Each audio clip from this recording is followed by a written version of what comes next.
মানুষ অপরাধীকে খোঁজে শাস্তি দেওয়ার জন্য, বিচার করার জন্য, আর আমার মহান রব্বে কারিম অপরাধীকে খোঁজে ক্ষমা করে দেওয়ার জন্য। তিনার নাম হচ্ছে রহমান, তিনার নাম হচ্ছে রহিম। আহা আল্লাহ তাআলা, ভাই তুমি রাতের অন্ধকারে কত গুনাহ করেছো, অসংখ্য গণিত গুনাহ করেছো, যেই গুনার জন্য তোমাকে সমাজবাসী যদি জানতো, তোমাকে সমাজ থেকে গাঁড় ধরে তোমাকে বের করে দিত।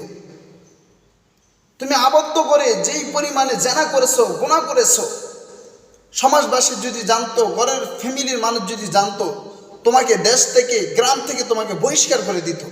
আমার মহান রব্বে কারিম বলে, বান্দা গুনাহ করে ফেলেছো, আসো আমার নিকট তওবা করো, আমি আল্লাহ তাআলা তোমার গুনাহকে ক্ষমা করে দেব।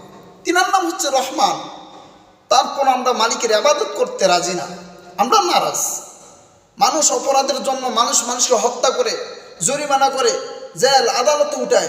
আমার মালিক বলে, বান্দা তুমি গুনাহ করে ফেলেছো, আসো আমার নিকট, আপোষে চুপে চুপে যেভাবে তুমি গুনাহ করেছো, চুপে চুপে আমার নিকট তুমি তওবা করো, আমি আল্লাহ তাআলা তোমাকে ক্ষমা করে দিব।